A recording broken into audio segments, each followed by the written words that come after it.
Boa noite, gente. Tudo bem? Dá um tempinho pro pessoal chegar. E aí, Bárbara, como é que você tá?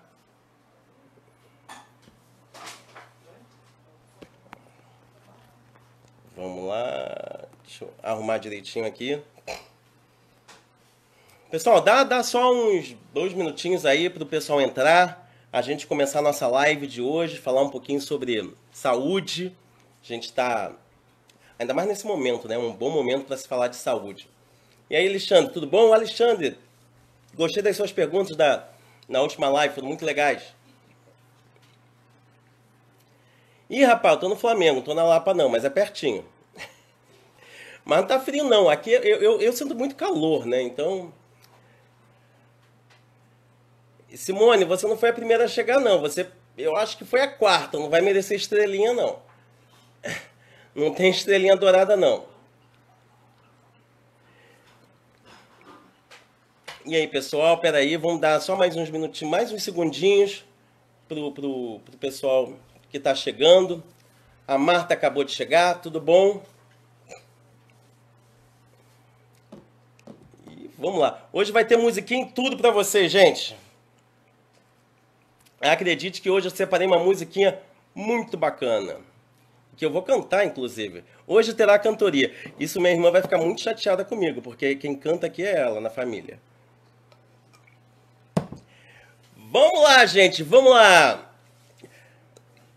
Saudade de vocês das aulas de história ao ar livre, eu também. Estamos todos. Vamos lá, gente. É ótimo um caldo junto com vinho. Pô, concordo plenamente. Concordo plenamente, Alexandre.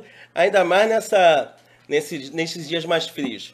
Breno, tudo bom, Breno? Como é que você tá? Que bom, Bárbara. Passou mal? Tá melhor? Importante, importante. Gente, assim, hoje a gente separou aqui, peraí, deixa eu botar direito porque eu tenho, eu acho que aqui ficou melhor. Vamos ver. Qualquer coisa vocês falam. De vez em quando vai ter umas imagens no fundo, e aí vocês me falem se tá bom, se não tá. Então, gente, hoje eu preparei alguma coisa para vocês, que é essa temática interessante, que é o acesso à saúde, o acesso da população à saúde. A gente está vivendo um momento, que todos nós estamos vivenciando na carne isso, né? Porque hoje estamos em quarentena, isolamento, a gente está afastado das pessoas que a gente gosta, a gente está separado por necessidade das pessoas com as quais nós nos relacionamos, ou então a gente tem essa profusão de lives e... Deixa eu botar essa luz aqui melhor. Essa profusão de lives e a gente se comunicando só pela internet, que é bacana a tecnologia, mas ao mesmo tempo dá uma chateação, né, da gente não estar podendo estar mais próximo dessas pessoas. Bom, e aí a gente pensou o seguinte, olha, se a saúde está assim, como é que é a saúde no nosso país, né? Se a gente for falar, a saúde é precária, virou lugar comum, inclusive, dos brasileiros, de uma forma geral, a gente falar mal do SUS. O SUS é uma droga, o SUS é uma porcaria, o SUS não serve para nada. E aí eu pergunto a você já precisou do SUS? Algumas pessoas vão dizer, não, eu nunca fui ao hospital público, eu vou ao hospital privado, eu não preciso do SUS para nada.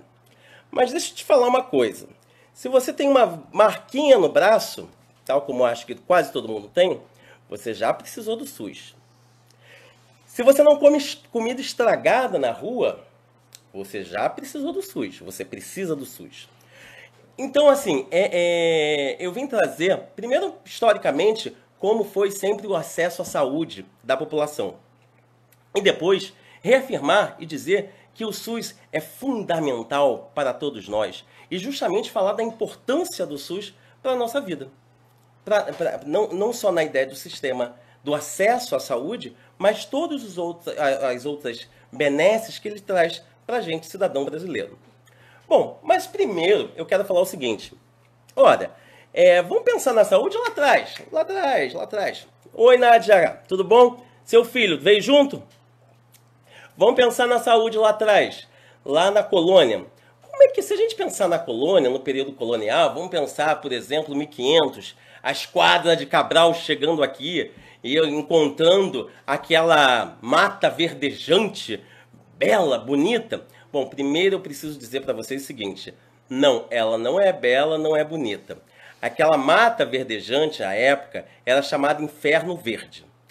Gente, olha só, eu não, não que eu seja contra a natureza, não que eu seja contra a Amazônia, enfim, não sou nenhum ministro, afinal de contas, mas vamos pensar que os portugueses chegando aqui, vendo aquela mata, quando você entra na mata, você encontra o quê? Você encontra mosquito, você encontra bicho que vai te picar e você pode morrer. Mata Atlântica é quente, é muito quente. Quem já teve a oportunidade, por exemplo, de visitar Manaus, de visitar a Amazônia, e quando entra na mata, aquilo vira uma grande estufa efetivamente. Então é muito calor. Então essa ideia de mata que nós temos de uma forma geral, hoje, não é a mesma ideia que nós tínhamos lá atrás, que se tinha lá no século XVI. Por isso era chamado de Inferno Verde, porque não era um local bacana para você entrar, mas você tinha que desbravar. E nesse sentido, isso causava e trazia muitas doenças. E a gente vai falar sobre isso daqui a pouco. Ora, mas aí vocês vão perguntar assim: ah, tá bom, William, mas como é que era a saúde naquele momento? Você já não tinha aqui os índios? Eles já não estavam aqui? É verdade. Na verdade, de fato, o acesso à saúde, ele se fazia basicamente durante toda a colônia, primeiro, né, pelos curandeiros.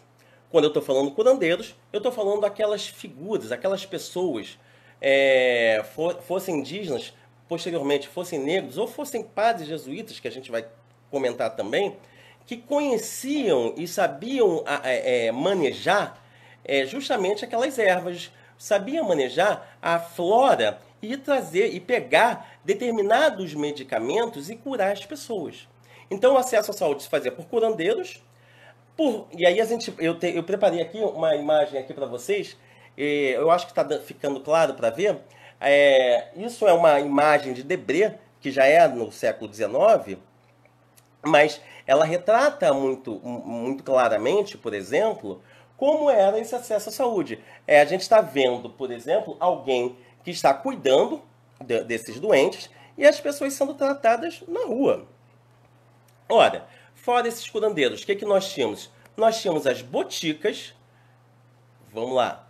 Aqui, por exemplo, é também uma imagem do século XIX. Quando a gente pensa no século XVI, a gente pensa em uma forma muito mais precária.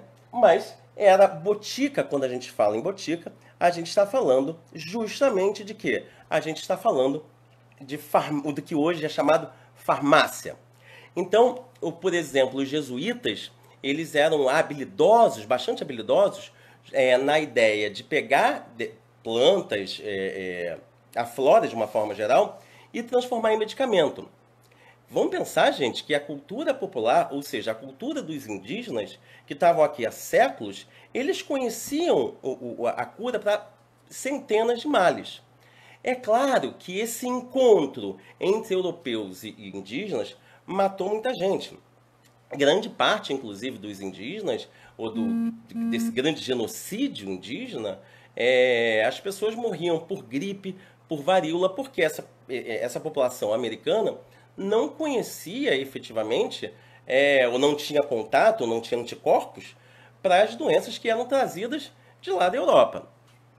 Mas vamos lá. Então nós tínhamos os curandeiros, as boticas, e na colônia também foi muito desenvolvida uma casa que é a chamada Santa Casa de Misericórdia. As Santas Casas de Misericórdia eram das ordens religiosas. Só que essa Santa Casa de Misericórdia, basicamente, quando você estava doente e era levado para lá, você tinha uma canja de galinha e muito descanso, e um escaldapé. E você ficava descansando. Então, basicamente, era esse o tratamento. Era esse tratamento porque faltavam recursos justamente para essas santas casas. Mas elas existiam. Então, o acesso à saúde que a gente tinha era esse. E aí vocês vão perguntar: ah, William, para toda a população? Não, gente. Vamos lembrar que desde muito tempo a ideia de poder econômico separa a nossa sociedade. Então, se para a população mais pobre, para os escravos, nós tínhamos essas formas, para a população mais rica, que ficava doente, podia eventualmente ir até a Europa ou, quiçá, trazer medicamentos da Europa para cá, os medicamentos mais modernos na época. Que hoje a gente vai falar, mas eram pífios, mas eram os mais modernos na época. Então era esse tipo de tratamento que nós tivemos durante todo o período colonial. Ora, com a chegada da família real, e vocês vão lembrar que a gente falou na live passada, né? Com a família real, quando a família real chega, a gente tem a necessidade de transformar isso aqui, de transformar esse lugar. Então você constrói a Casa da Moeda, o Jardim Botânico. Uma coisa engraçada é que o Jardim Botânico, uma das funções dele era o cultivo de chá, então trouxeram os chineses também para cá. Então, e além disso, você começou a criar o quê? Você começou a criar a ideia de uma medicina. Então, o que hoje é considerada a primeira faculdade de medicina, mas na verdade foi escola de medicina, foi criada por Dom João, já em 1800, com a chegada da família real. Então, a escola de medicina, ela justamente tinha a ideia de quê? De ajudar a curar os males dessa sociedade. 9 meses depois de fundada a Escola de Medicina, foi fundada no Rio de Janeiro a Faculdade de Medicina. Então essas são as duas faculdades, embora na Bahia seja escola, mas a gente pode, as duas instituições de ensino que efetivamente vão o quê? Que vão trabalhar com a ideia de medicina, tanto na formação de profissionais, quanto na prática da pesquisa. Que as faculdades, elas não fazem efetivamente só a formação do profissional, elas fazem a pesquisa. Bom, então o Império chega, o Império não, né? A família real chega e logo depois, com a independência, a gente começa efetivamente a criar o quê? A gente começa a criar, eu acho que eu tenho uma imagem aqui, deixa eu ver aqui, ó. Essa, por exemplo, é a Santa Casa de Misericórdia do Rio de Janeiro, essa foto é atual, tá? É um belo prédio que fica perto da... Qual é o nome daquele Oh, meu Deus, da Praça 15, é próxima à Praça 15. E aqui a gente tem também uma imagem que é a Escola de Medicina da Bahia, beleza? A gente vai falar da próxima imagem daqui a pouquinho. E aí vocês perguntam o seguinte, ora, então, no Império, a partir do Império, né, nós tínhamos uma condição sanitária melhor, nós tínhamos uma condição de saúde melhor? Melhorou um pouquinho, de fato.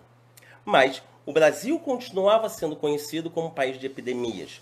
O Brasil continuava sendo conhecido como um país doente, como um país efetivamente que você tinha e as pessoas não tinham um acesso à saúde. Ora, e aí passa Império, chega século XIX. Século XIX é aquele momento no qual a gente tem a fé na ciência. Século XIX é aquele momento que chega a eletricidade, que chega o bonde, que chegam as grandes maravilhas do mundo moderno. E aí, quando chega isso, chega também o mundo do trabalho. Vamos pensar que a Revolução Industrial, acontecida lá na Inglaterra, ela chega para o mundo todo. E aí, quando a Revolução Industrial, ela muda muita coisa. E uma das características fundamentais da Revolução Industrial vai ser justamente a mudança na ideia do trabalhador. O trabalhador que tinha seu tempo antes da Revolução Industrial, que trabalhava a partir do nascer do sol e do pôr do sol, a partir desse momento, ele vai trabalhar a partir de quê? Desse lado, do relógio. Ou seja, é o tempo natural e o tempo do relógio. Imagina vocês que agora você vai entrar numa fábrica, vai ter um grande relógio, tá ok? E ele vai te dar o apito para dizer o que você tem, a hora que você tem que entrar, a hora que você tem que comer e a hora que você tem que sair. Além disso, você não pode beber dentro das fábricas. Isso pode parecer uma piada, mas não é. Era muito comum, por exemplo, na Europa, as pessoas beberem vinho durante o trabalho. E a partir de agora, não. A partir de agora, muda-se isso tudo. Eu gosto de falar, fazendo esse parênteses aqui, de algumas coisas que existem na atualidade que foram trazidas pela Revolução Industrial. Por exemplo, eu vou falar de duas coisas só. Uma delas é o cigarro. O cigarro hoje, já que a gente está falando de saúde, é uma coisa que a gente sabe que causa câncer, que faz mal à saúde. Mas por que o cigarro se tornou tão popular? Já pensaram nisso? Cigarro se torna popular justamente porque durante a Revolução Industrial você precisava manter o cara dentro da fábrica. E, ao manter esse cara dentro da fábrica, ele tinha que ter algum prazer. Mas ele tem que ter prazer ao mesmo tempo que trabalha. Porque não dá para o cara sair para ter prazer ou para dar aquela relaxada. Então, o cigarro, que agora você recebia em pacotinhos, né, e tirava o seu cigarro e fumava, você fazia isso ao mesmo tempo que trabalhava. Tem um filme clássico, talvez todos conheçam, que é Tempos Modernos, do Charlie Chaplin, que é muito engraçado, né? O que ele demonstra. Como é que o trabalhador pode economizar tempo e trabalhar mais? Então chega um sujeito com uma máquina de comer. Então, teoricamente, ele almoçaria enquanto trabalhava. Então, o filme mostra essa cena, né? Ele está lá apertando os parafusos e de repente vem a máquina, enfia alguma coisa, uma comida, boca dentro. Logicamente, deu super errado no filme. Então, a gente continua tendo uma hora de almoço, ainda bem, nas fábricas. Mas isso é um exagero, no caso do Charlie Chaplin, para demonstrar o quanto a ideia da fábrica foi opressora e foi um diferencial para o mundo moderno. Eu falei que ia falar de duas coisas, falei uma que é o cigarro e a outra, gente, a outra que nós somos tão dependentes ainda hoje, foi o café. William, mas não se bebia café antes? Gente, se bebia. Mas vocês já repararam que se vocês vão trabalhar, aonde vocês vão trabalhar, tem aquela garrafinha de café? E por quê? A gente precisa estar ligado, a gente precisa estar acordado. Então, o trabalho, o mundo do trabalho, ele precisa do café justamente para manter você o quê? Ativo, você ligado, você producente, você muito rapidamente produzir. Então, essas duas questões vão ser trazidas de forma industrial pelo mundo do trabalho, mas uma outra coisa que o mundo do trabalho vai trazer é uma preocupação que esse funcionário possa ficar doente. Caso esse funcionário fique doente, o que acontece? Eu não tenho produção, correto? Bom, e aí a gente vai pensar, por exemplo, a gente vai começar a refletir lá no final do século XIX, no Rio de Janeiro, já que a temática é essa, e pensar o seguinte, ora, como é que se fazia isso aqui? Como é que o Brasil se colocou?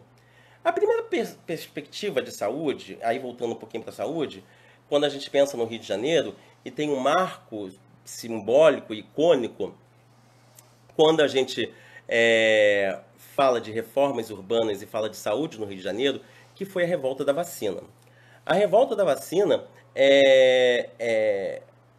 aconteceu por conta da obrigatoriedade da vacina, a gente chegou a comentar um pouquinho isso na live passada, e tem uma discussão entre dois autores, né, o Zé Murilo e o Nicolau Sevchenko, que Nicolau Sevchenko ele fala, não é só por conta da obrigatoriedade, nem por uma questão da moral, embora elas estejam presentes, mas também por conta de todas as reformas que estavam acontecendo e toda a opressão que aquela sociedade vivia naquele momento. E aí eu separei uma musiquinha para vocês, que eu espero que dê para ouvir, mas não dá para entender de qualquer forma, e eu vou ter que cantar, vocês me perdoem, algumas estrofes, mas eu vou botar rapidinho para vocês ouvirem o ritmo, e vocês vão entender melhor o que eu estou falando. Vê se dá para ouvir, se não estiver dando, vocês escrevam aqui. Vamos ver se toca, eu acho que eu baixei o som todo.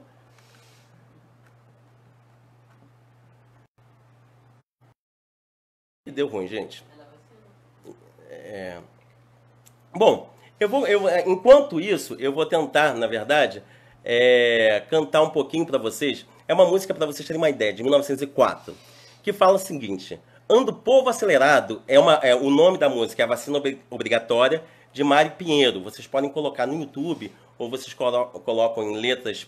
A vacina obrigatória, cantar para o seu Mário para casa, Ed. Tocou, mas tá lento aqui, gente. Então eu vou pega vacina obrigatória, Mário Pinheiro, que vocês vão acompanhar comigo.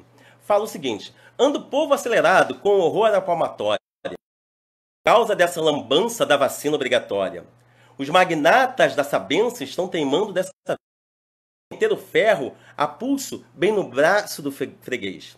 Gente, curiosamente, a música toda cheia de dubialidades, vocês vão ver. E os doutores da ciência vão deitando logo a mão, sem saber se o sujeito quer levar ferro ou não. Seja moço ou seja velho, ou mulatia que tem vício. Homem sério, tudo, leva ferro que é servido. Bom no braço, tudo é pouco, chega o tipo logo vai, enfiando aquele troço, a lanceta e tudo mais. Mas a lei manda que o povo e o coitado do freguês vá gemendo na vacina, ou então vá para o xadrez. Vou pular a estrofe. Ouça um caso sucedido que o negócio tudo logra. O doutor foi lá em casa vacinar a minha sogra. A velha A velha bisca teve um riso contrafeito e peitou com o doutor bem na cara do sujeito. E quando o ferro foi entrando, fez a velha uma careta. Teve mesmo um chilique e eu vi a coisa preta. Mas eu disse pro doutor, vá furando até o cabo, que a senhora, minha sogra, é levada do diabo. Um casal de namorados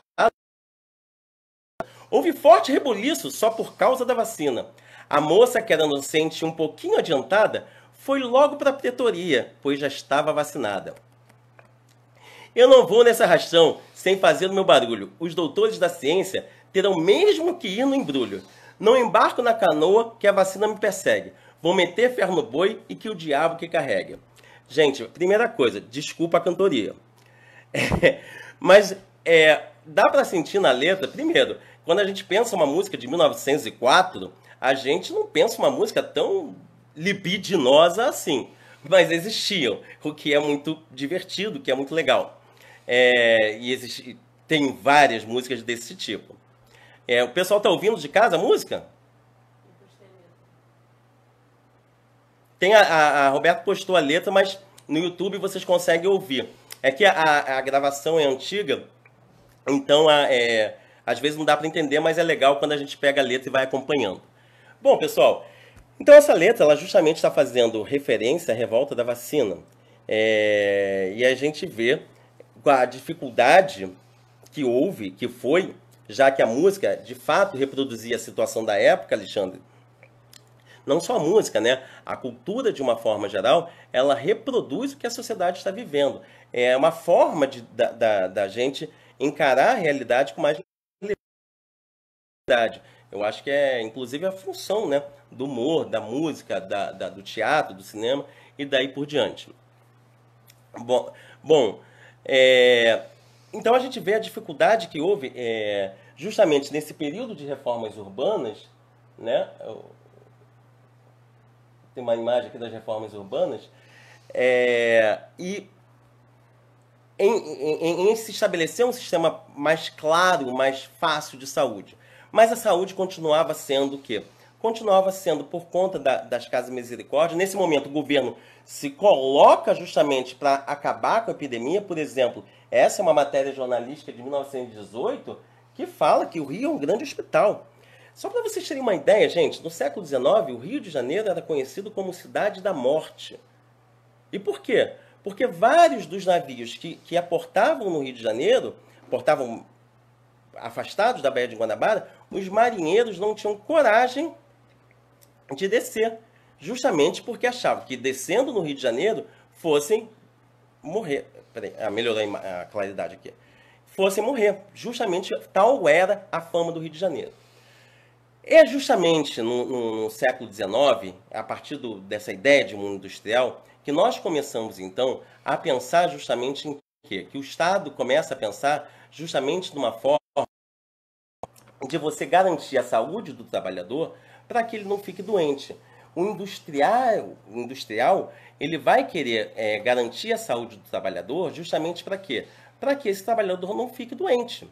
Porque se ele ou os seus ficam doentes, esse cara sai, esse cara deixa de trabalhar. Então, vai ser criada a Previdência Social. O marco da Previdência, ainda não era Previdência, mas o marco da Previdência Social no Brasil, ele é de 1923, com a chamada Lei Eloy Chaves, que logo depois se transforma em CAPES. Todo mundo vai conhecer como CAPES. O que são as CAPES? CAPES é CAPS, que significa Caixa de Aposentadoria e Pensão. As caixas de aposentadoria e pensão, na verdade, eram as empresas que faziam uma caixa assistencial com os seus funcionários para caso eles ficassem doentes, ou, e aí a gente tem a ideia de previdência também, caso ficassem mais velhos, etc e tal, mas isso é uma outra discussão, vou me ater à ideia da saúde, ou, então eles faziam isso, caso esse cidadão ficasse, esse funcionário ficasse doente, ele teria uma garantia de recebimento do seu salário. Obviamente, ele contribuía para isso. Então, a empresa ela criava essa caixa, o funcionário ele contribuía para essa caixa para caso ele houvesse alguma necessidade. Essas caixas eram sociedade civil organizada. Então, o que quer dizer isso? Só quem tinha direito era o funcionário daquela empresa específica. O governo, a partir de 30, ele resolve fazer o seguinte, ó, vamos criar autarquias governamentais que facilitem, deixem mais claro uma categoria de trabalhador. É criado, então, o quê? A partir de 30, os IAPIs, que são, como eu falei, autarquias governamentais, e a partir de 1900, os IAPIs, desculpa, ele começa a ter uma amplitude nacional. Bom, o que é isso? O IAP é o seguinte, ora, se eu sou bancário, tem o IAPB, Instituto de Aposentadoria e Pensão dos Bancários. Eu vou contribuir para aquele instituto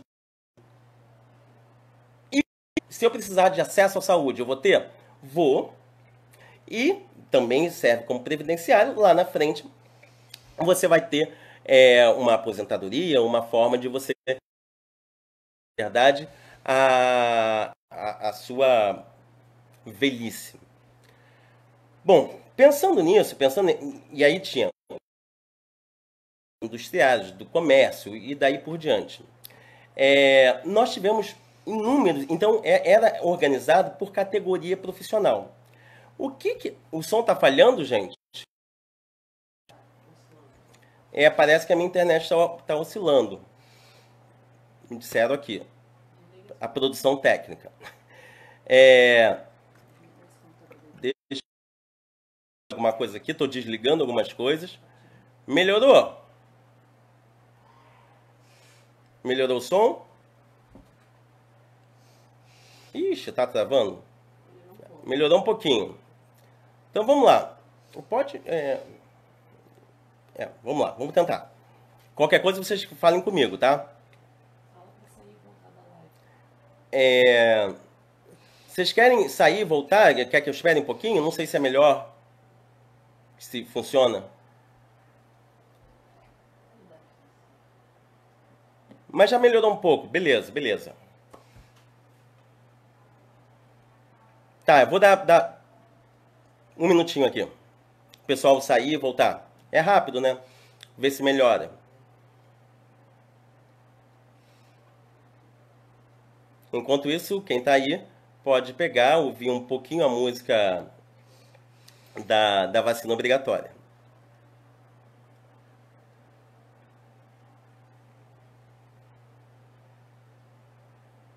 Ih, tem gente dizendo que tá boa.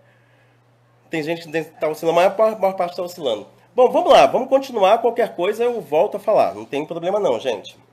Bom, então vamos lá. IAPs. Então, a partir de 33 nós temos IAPs. Então, o acesso à saúde passa a ser direito de quem?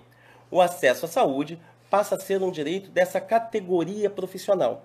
Só que acontece o seguinte, ora, o Instituto dos Bancários, diga-se de passagem, pessoal, deixa eu fazer uma pergunta para vocês. Quem mora no Rio de Janeiro já deve ter ouvido falar, por exemplo, no IAP da Penha.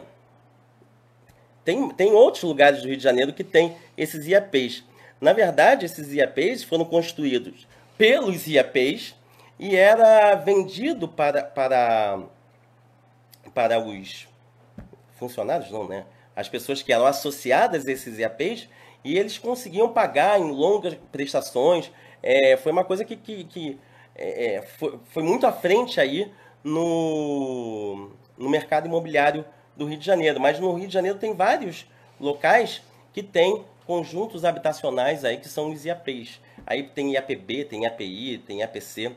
Mas vamos lá. Quando a gente pensa, então, em categoria profissional, tinha a categoria profissional mais rica e mais pobre. Então, você tinha acesso à saúde, por exemplo, dos bancários, era muito bom. Mas outras, não. Outras categorias profissionais... Deixa eu só beber uma água, gente. Outras categorias profissionais não tinham um acesso à saúde lá muito bom. Então, o que faz posteriormente o governo? O governo, a partir de 1977, ele vai unificar essas categorias profissionais, esses IAPs, e vai criar o INAMPS. Alguém lembra aí que a avó tinha, o pai tinha a carteirinha do INAMPS? Era muito comum o pessoal ter aquela carteirinha do INAMPS. INAMPS, efetivamente, ele ia servir IAPI de Realengo. Eu nem sabia que tinha em Realengo, não. E o INAMPS é o Instituto Nacional de Instituto Nacional de Assistência Médica da Previdência. Só acertar aqui. Ele vai servir como uma possibilidade de acesso à saúde aos trabalhadores. Até esse momento, gente, a gente não tem uma saúde para todos, não. Até esse momento, nós temos um acesso à saúde apenas aos trabalhadores, para as pessoas que contribuem e são trabalhadores, mas não para todos os brasileiros. Ora, então, como é que você faz? Como é que você, né, que não tá, ou tem um emprego informal, ou que não tinha emprego, você conseguia você tinha assistência médica? Não tinha. Você não tinha, né? Piadas à parte, ou você voltava aos curandeiros, ou não ia. Ou você ia para Santas Casas, que continua existindo até hoje. Ou você ia para assistência privada. Inclusive, a assistência médica privada a gente pode falar bastante, se vocês quiserem. Ora, é só a partir de 1986 que foi realizada a 8ª Conferência Nacional de Saúde que foi estabelecido as primeiras ideias, ou a ideia, efetivamente, do SUS, que é o Sistema Único de Saúde. E o Sistema Único de Saúde ele vai ser ratificado na Constituição de 1988 e ele passa a ser, então, o quê? Se ele é criado pela Constituição de 88 e tem a finalidade de alterar justamente a situação de desigualdade que existia na assistência à saúde da população. Então, torna o atendimento público a qualquer cidadão obrigatório, sendo proibida cobranças de dinheiro de qualquer pretexto. Gente, pensa nisso. Pensa que revolução é o SUS nesse sentido. Nesse país continental, nós passamos a ter, a partir de 1988, a possibilidade de ter acesso à saúde a todos os cidadãos brasileiros. Volto a dizer, o SUS tem problemas? Muitos problemas. O SUS tem uma infinidade de problemas, nós sabemos dele. O Alexandre falou aqui, o meu plano de saúde é SUS. Eu também sempre falo isso quando vou na farmácia, pergunto assim, você tem plano de saúde? Eu falo, o meu é SUS. Mas é verdade, como todos nós precisamos do SUS, como a gente falou aqui, e o porquê se precisa do SUS, o SUS é fundamental. E eu separei umas imagens aqui para a gente falar o seguinte, olha, quais são os princípios, então, doutrinários do SUS? O que vai reger, o que vai, de fato, os princípios doutrinários do SUS? Vai ser a universalidade, a equidade e a igualdade. Ora, o que significa cada uma dessas coisas? A universalidade, então, vai ser a garantia de quê? É a garantia de atenção à saúde a todo e qualquer cidadão.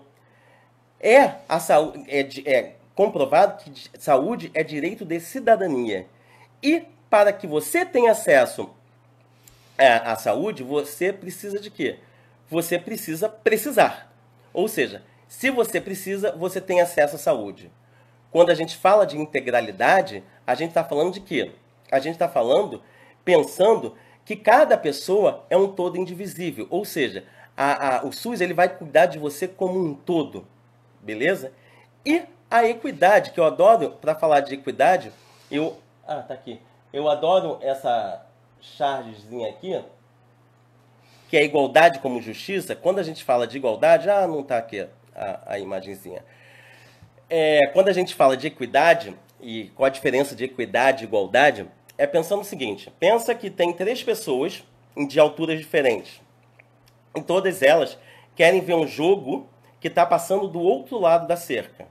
Ora, se eu der um caixote para que elas fiquem em cima, essas 3 pessoas, as 3 pessoas vão ver? Não. Eu fui igual? Eu fui igualitário. Porque eu dei o caixote do mesmo tamanho para todas as 3. Mas elas têm alturas diferentes. Então, eu preciso dar um caixote, essa é a ideia de equidade. Eu preciso dar um caixote que garanta que todas as pessoas consigam assistir o tal jogo. E é isso que o SUS faz. O SUS, baseado nesses princípios doutrinários, ele vai pensar e vai trabalhar e vai agir nesses fundamentos. Beleza, gente? Então, assim, isso é para a gente voltar e tentar perceber a importância que tem o SUS para a gente. Eu tenho umas perguntas aqui que eu vou tentar responder. Espera aí.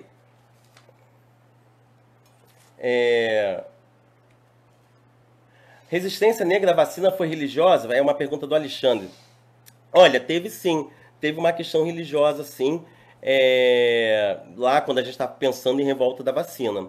Mas não foi o cerne quando a gente pensa na revolta como um todo, tá? INAMPS de Bangu tinha vacina, clínica médica. Sim, a ideia do INAMPS é interessante. Qual a diferença do INAMPS para o SUS? Que o INAMPS só podia ser atendido quem estivesse trabalhando. Caso você não estivesse, você não era atendido. Então, por exemplo, se você está desempregado, você não podia ir ao hospital, porque você não tinha a sua carteirinha de contribuinte, entendeu? O SUS, ele vai garantir o quê? Ele vai garantir esse atendimento para todo mundo. Beleza, gente? Perguntas? Eu nem vi, gente. Eu falei durante 40 minutos sem parar. Se bem que dessa vez eu cantei. Já ouvi vários comentários aqui horrorosos da minha cantoria, entendeu? Vocês acabaram com a minha tentativa de carreira de cantor agora, mas tudo bem, eu vou levar isso para o coração.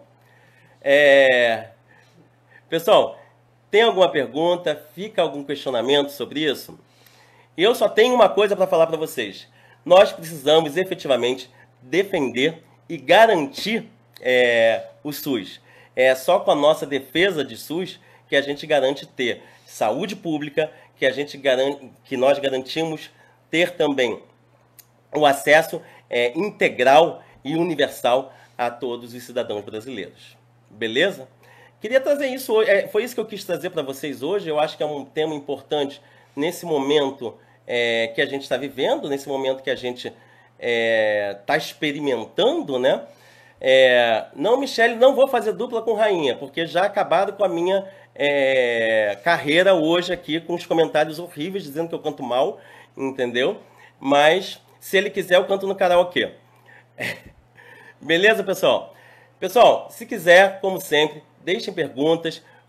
Pode ser no Rolê, pode ser lá no site do Lugar de História, pode ser no meu Facebook. Fiquem à vontade, entrem em contato. Na quinta-feira que vem tem mais. Quinta-feira que vem a gente vai falar... já me inscreveram no The Voice, meu Deus. Quinta-feira que vem a gente vai falar sobre futebol, tá? E aí eu vou falar bastante do Vasco. Felizmente o Rodrigo não vai estar aqui para encher o meu saco com essa coisa de Flamengo. Então nós vamos falar bastante do Vasco. Brincadeira, gente. A gente vai falar de futebol nesse momento e a importância dele e a importância no mundo moderno. Deixa eu ler aqui a pergunta que o Breno fez. O SUS é considerado um dos melhores sistemas de saúde do mundo, pois a maioria dos países utiliza um sistema particular. É verdade, é verdade. O SUS ele tem prêmios internacionais. A Inglaterra tem um sistema público também. O nosso sistema, na verdade, de saúde, ele acaba sendo duplo, né? Que a gente tem tanto sistema privado como sistema público. O sistema privado, só rapidamente para contar para vocês, ele começa a ser criado a partir da década de 70 com o chamado convênio empresa. Na verdade, as empresas faziam convênios com centros médicos para ter atendimento dentro das fábricas. As empresas privadas de saúde também começaram por conta do mundo do trabalho. Beleza? Deixa eu ver. SUS é um plágio europeu? Eu não acho que seja plágio. A gente tem um sistema italiano, por exemplo. A gente tem um sistema inglês, que é um dos melhores do mundo. Mas não acho que seja plágio. Eu acho que, na verdade, os sistemas, essas ideias elas vão se integrando, né? Então, a partir daí vai se complementando, não um plágio completo. Tem uma pergunta aqui da Simone Ribeiro. Os Estados Unidos têm um único sistema de saúde privado. Com o Covid, quem tem menos oportunidades estão se dando muito mal. É verdade. Tem um documentário muito bacana chamado que é do Michael Moore, sobre o sistema de saúde. Eu vou lembrar o nome daqui a pouco. Que é... Alguém lembra? Não lembro. Sickle, que é de doente, né? Sick. Que é do Michael Moore. Depois, se vocês puderem, dê uma olhada, que fala do sistema de saúde no mundo e mostra bem o sistema americano, como é o sistema europeu. Bacana. E olha, a Átila? Isso. Átila, você não canta mal, tá atingindo as notas ainda. Valeu, obrigado, Átila. Gente, é isso. É isso, porque assim, eu falei tanto que eu nem percebi a hora passar. Foi muito bom estar com vocês aqui. Quinta-feira que vem, então, a gente tem esse encontro marcado às 19 horas aqui para falar um pouquinho de futebol. Aí vocês já podem trazer essas perguntas sobre futebol, coisa e tal. Já digo, sou vascaíno. Tá bom, gente? Beijo grande e até quinta.